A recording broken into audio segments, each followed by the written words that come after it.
Good evening, Springfield Faith Center. I'm Jamie Lenhart, and I want to welcome you back to A Table for One, where each week we take a little bit of time out of our schedule to connect with God and to hear another story of how God is working in somebody's life within our church or connected with our church. And, this is our third week that we've been doing this. And I'll be honest, I jumped in just head on into the deep end. And this is a lot of work, but it's been a great learning experience and it's been exciting. I'm loving this. And part of what I'm loving is I'm hearing from you through comments or emails of how these discussions are impacting your life. And, if you're watching this and something hits you or you have a thought or God speaks to you in a different way, comment. Comment on the video in Facebook or YouTube and join the discussion. This doesn't have to be one way. This can be broader than that. And I know I find that feedback and those discussions rewarding, and I think other people do too. So join in the discussion and let's see where God takes us through this.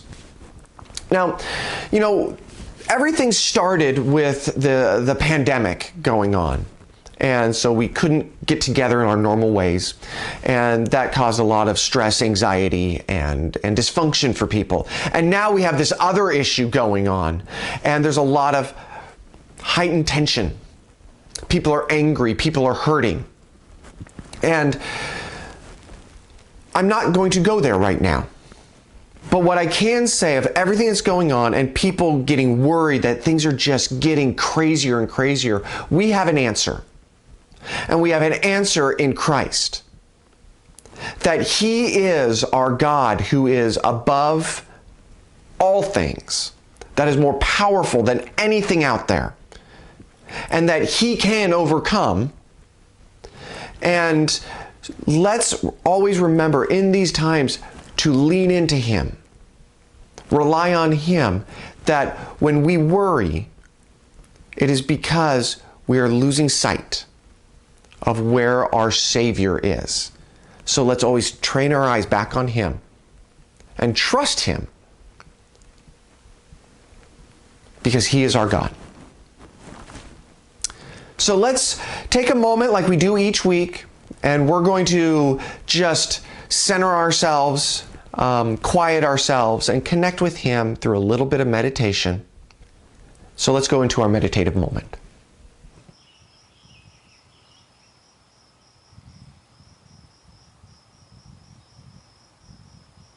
So, as I was preparing for this segment for this week, I kept having one verse that kept rattling around in my head, just over and over, and it's one that I've thought on a lot.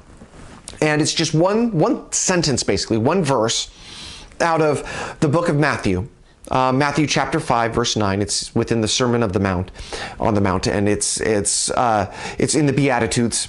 And it just goes, "Blessed are the peacemakers, for they shall be called sons of God." And, I've thought on this a lot because we use the term peacekeeper a lot. In different situations, be it law enforcement or military operations and things like that of keeping the peace, and that's not what it's saying. It's peacemaker, somebody who creates or brings peace. And in some commentaries, it even talks about those that love peace so much that they desire it and they seek it out. And in meditating on that, it brought me to another verse, which is actually what I want to read and for us to meditate on. And it comes out of the book of James.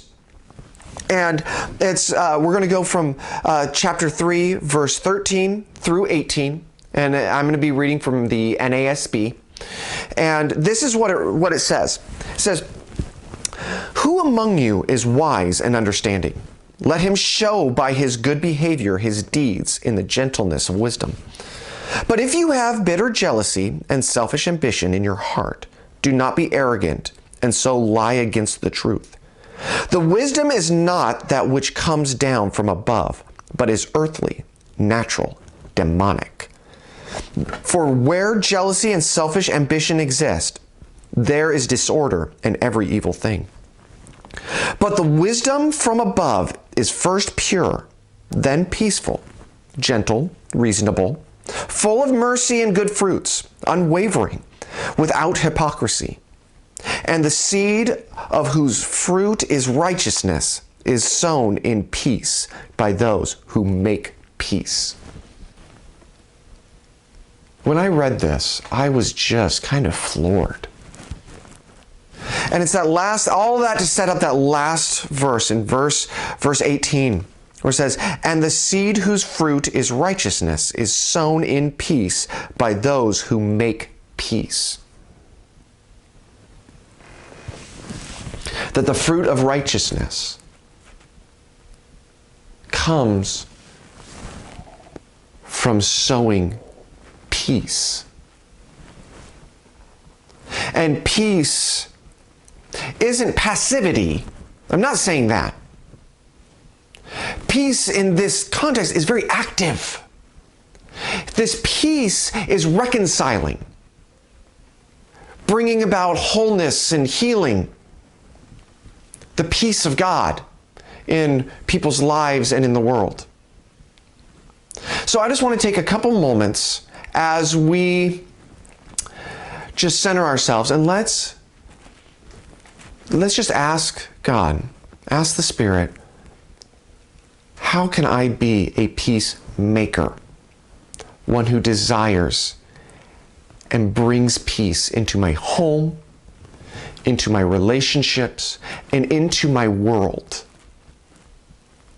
That the peace of God will descend and bring healing and wholeness again.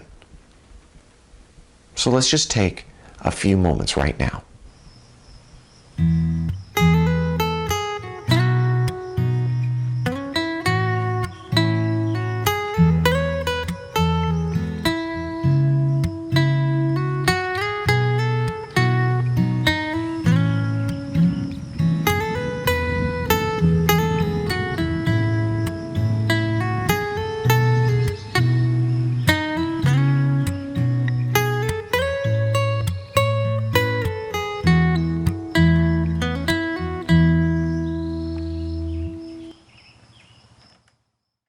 Thank you for just being in that moment with me. I don't want this thought, this time to be fleeting and just go away. I think it's really important for us. I think the Spirit's really has something for us in this. So let's take this thought of a peacemaker, of somebody who desires peace so much that they infuse it in the world around them, in their relationships and their home and their community and their life, in their world. Let's keep going to God and saying, God, how can I be a peacemaker? Send your Spirit to this place, this time, wherever I'm at. Bring your peace so that healing, restoration, and reconciliation can happen. Let's do that together going forward and see what God can do in our community and in our world. Now let's pivot. We're going to go into our next section, the biggest section, which is our interview. And actually, we now have a name for it. We can blame my mom, Bev Lenhart. She sent a message to me saying, hey, great table talk this week. I'm like, well, there we go. We're going to start calling it Table Talk. If you have a better name for it, please let me know. But at this point, that's where we're going. So join us in our Table Talk this week. We have something really exciting. It is Jeff Harris, who helps out around the church. He does video work. He helps with the youth. And it was a really fun conversation I got to have with him. So I really hope you enjoy our Table Talk with Jeff Harris.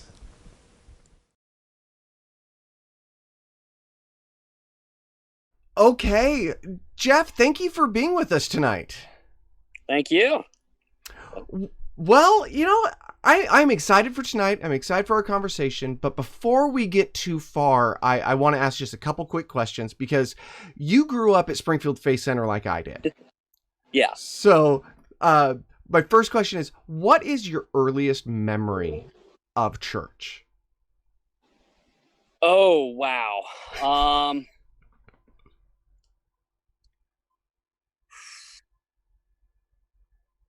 probably Sunday school and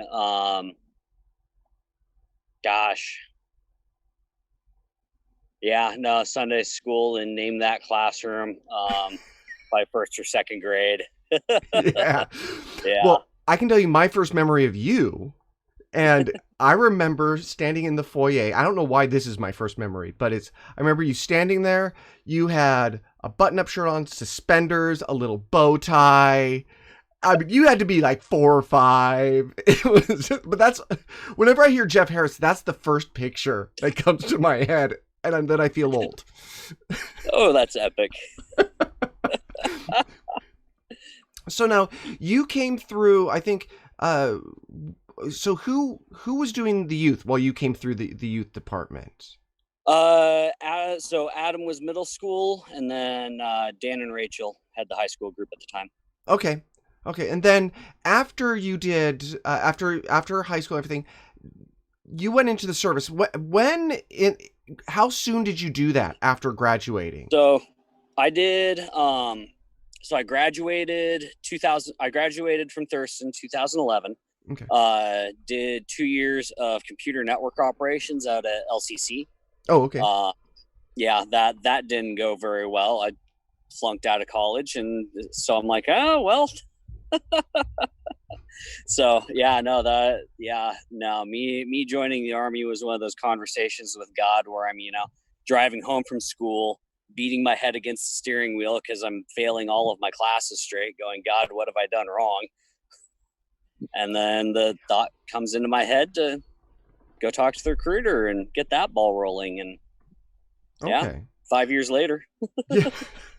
Well, I mean, I get the challenge of school. I did not do well my first years in school. So yeah, I took some years off. So I didn't do something like the service, but I took some years off till I was like, okay, now I'm serious about this. Yeah. So yeah, it's college isn't for everyone, and right out of high school, it's not for everyone. It's hard. Yep. Yep. Okay, so really, what I really wanted to get to during this conversation was, like I said, you went into the service, and now Mhm. you're back. You're serving in different capacities. You work with the youth. You Mhm. help do video stuff, and you're just all around willing to help. I wanted to just kind of dig in a little bit to your experience as far as your walk and your spirituality, and kind of contrasting your time in the service to out on either end, before, Mhm. during, after. Kind of what was kind of the progression for you, and how did those different things affect you? Okay. So, going in, I knew I was called. I knew I was called to go in. Um, God said, pack your stuff. Finish 2 years of college. Pack your stuff. You're gonna have ministry opportunities along the way, but you're gonna go. Mhm. And I'm like, okay. And I get there. I'm scared out of my mind. I've never dealt with stress well, Okay. and yeah, you know, go stick a kid in infantry boot camp that doesn't deal with stress well, and it was a growing experience. No, I got out of basic. Definitely ministry opportunities there. Definitely got to minister to a couple kids here and there. Um, there's always been this knack that I've had for just coming alongside people, Yeah. sharing experience, walking them through experience, and dang, there's a lot of experience to walk people through in basic training. Yeah. um, so uh, did that, got out of basic, shipped to Fort Carson, Colorado.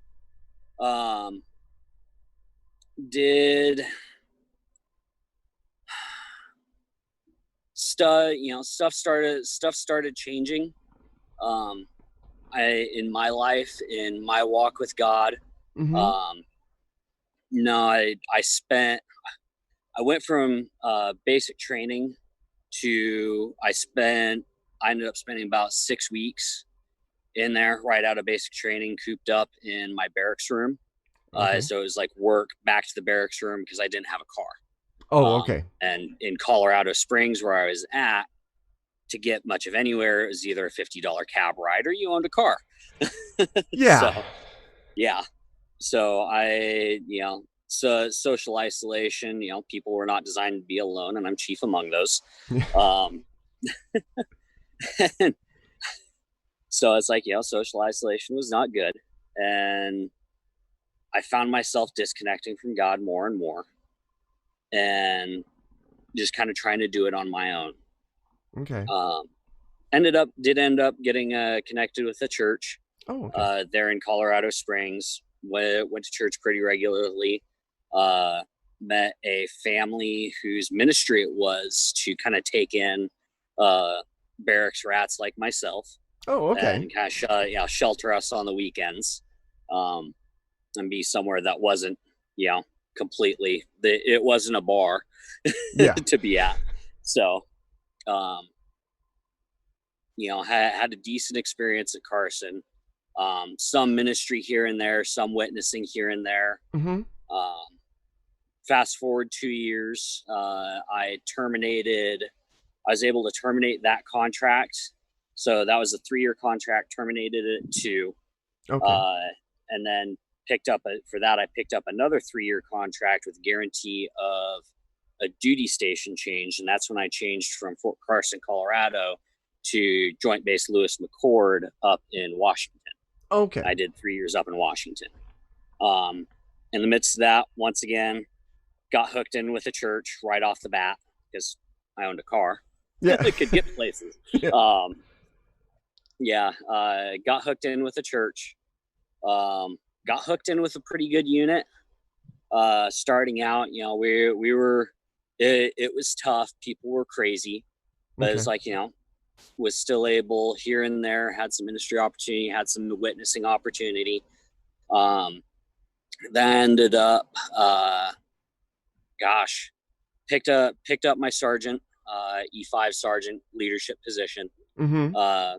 Picked that up while I was there, and then got transitioned from the platoon I was in into a different platoon in the battalion. Okay. And so it's just a different group of guys, and Yeah. that's when the leadership shift happened. From I had really good leadership Mm-hmm. that took care of me and took care of soldiers and supported taking care of soldiers, to we had one guy in the chain of command that was completely in it for himself. And it was honestly a really abusive experience, and that was probably the least healthy. I'd like to say my relationship with God rose to the pressure, and it didn't. That was the point. I think that was the biggest point in my Army career where I failed. What do you mean by failed? Because that's just an interesting term right there for this. Yeah. The mentality of in it for myself spread to me. Oh, okay. Yeah. I became in it for myself. I became in it to survive, to get out of there with my own skin. I stopped taking care of soldiers. I stopped being the leader that God and the Army called me to be. And stuff just didn't work out. And it got to the point where I actually talked about this with a conversation with Tony Scarcello. There was one point, it always happened at the beginning of end of my vacation leave. There was one point where I had a panic attack at the beginning of my vacation leave and a panic attack at the end. Oh gosh. Because my brain couldn't process slowing down. My brain couldn't process picking it back up again, because I was scared to go back to work for this guy. Yeah. So that, and then at work, that just you don't get scared, you get angry. Yeah. That's the Army way. Yeah, you don't get scared, you just get angry. Yeah. And so I'd come to work angry, and I'd go home angry, and I'd be angry. And that at that point it was either get out or keep having panic attacks. Yeah. Yeah. So well, what's interesting with you saying that, obviously a majority of people don't join the Army, don't go through it. But obviously there's commonalities no matter where you are, because I've gone through situations in work situations where kind of that same arc of you go in healthy, you're going in good, and then with unhealthy leadership over you, something starts to happen, and it starts to wear you down to the point where you start it's all about self-preservation. exactly. And I think a lot of people don't realize that human nature, it doesn't matter where you are, human nature is human nature. And so you're going to have people that do that in a structured environment like the service. They're going to do that in the private sector. It could be anywhere. Heck, it can be in the ministry. Like that could be anywhere. Yeah, no. And toxic work environments exist. They exist. So that toxic work environment then impacted your own spiritual health. And how did that play out for you? Let's see how that played out. Well, I ended up getting out, and I got out with this. To this day, I still have this really negative view of the Army, and I struggle with this idea of getting up and putting a uniform back on. I was just like, I don't think I have it in me to do it. Okay. So it's like, I'm really glad where I am today. I know I wouldn't be where I am today without the, some of the opportunities that the Army provided, but it's not something I'd go back and do again. Yeah. So, yeah. So, and so coming out of that environment, you got out, this last year. And what's changed in your walk since then?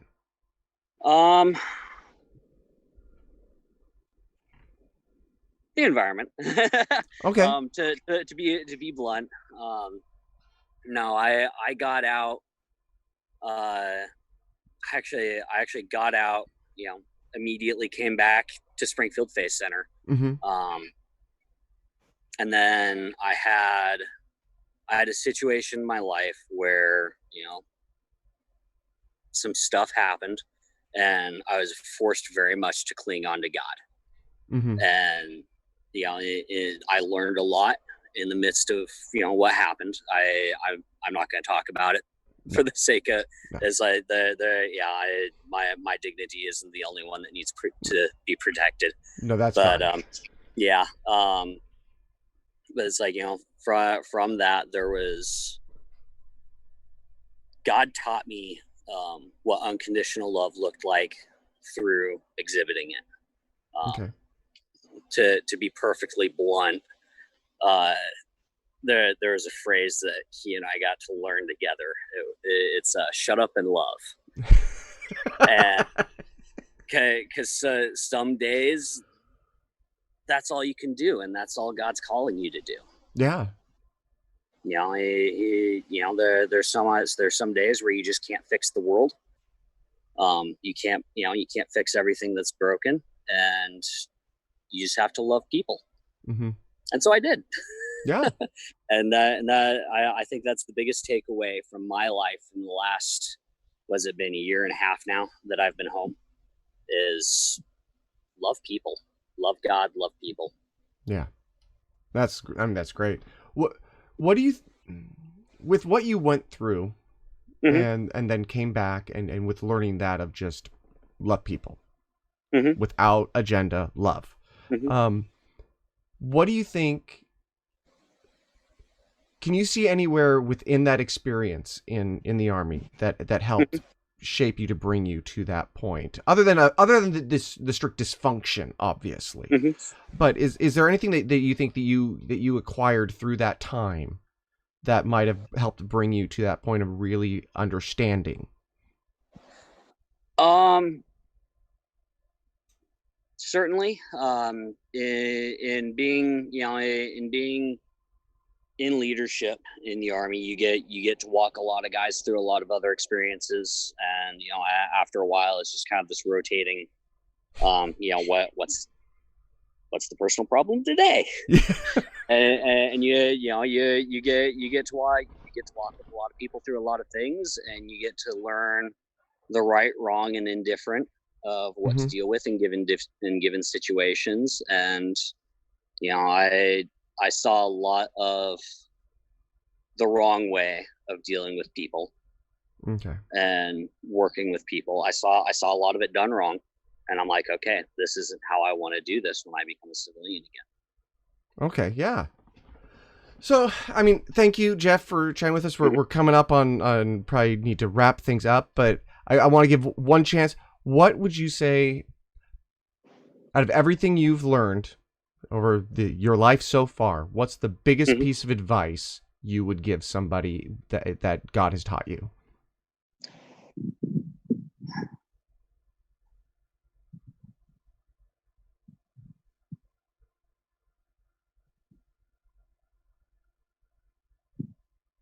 Don't be afraid to ask for help. Don't go it alone. Where we're at right now, in the world we're living in right now, it's really easy to be alone. Don't be alone.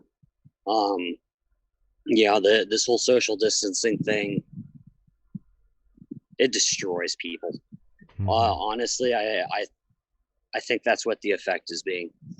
People are being destroyed because they're being forced to be alone, and God did not design us to be alone. So, okay, well, yeah, those are great thoughts, and great advice, for us to remember. So Jeff, thank you so much for chatting with me, for sharing a little bit of your story. I'm sure people will find it valuable and interesting, and you have a wonderful evening. Thank you. You too, Jamie. Okay. I hope you enjoyed our conversation. It was fun to make. So before we go, I want to leave you with one last thought to take with you, discuss, take to God. And that's, Jeff talked about how he went into the service with purpose. He knew he was supposed to go there. He was excited, and it started off good. And over time, due to different circumstances, things started to sour, and they turned toxic, and it was really unhealthy for him, that his relationship with God suffered, and just his life suffered. And that's something that it doesn't matter. It doesn't have to be in the service. It can be anywhere that can happen. I mentioned in the interview that it happened to me. It happened to me a couple times, but especially one big time in a work environment, that things just got really toxic. And the reality was I was angry all the time. And I didn't even know it. But it tainted everything I did, said, and the relationships with my family. And it really came to light after my kids were born. And so, knowing that now has been invaluable, as I can see when unhealthy things start bubbling up. And I want to put this out there of saying, if you are in a place of life that you start looking at this and you're going, things aren't healthy, that's okay. That's okay to not have everything perfect. But that doesn't mean we are meant to reside there. So evaluate your own life, your situation, and say, is this healthy? Is this beneficial? Or am I just treading water trying to make it through? Because this is just damaging. Take it to God. Bring along somebody beside you that can help you walk through it. And seek Him to make change. And maybe it's just a change in your own outlook. Maybe it's to make a larger change. I don't know. But that's with you and God and a trusted person that can speak into your life. And if you aren't in that place and you are in a healthy spot right now, that's awesome. But let's be honest, your responsibility is the same as my responsibility. We all have it, to come alongside one another. And when they're in this situation like that we can come alongside and say, let me shoulder this burden a little bit with you. Let me help. Let me be that voice of caring wisdom. Bring peace into your life. And see health come back. So let's evaluate our own lives, but also be looking outward. If we aren't in that state of just treading water, let's look out and say, who can we reach a hand out to pull them out and be somebody that can come alongside them. Thank you for being with us this week. It was great getting to film this for you, and I am looking forward to next week when we're going to get together again, Wednesday night, 6:30, and otherwise have a wonderful week.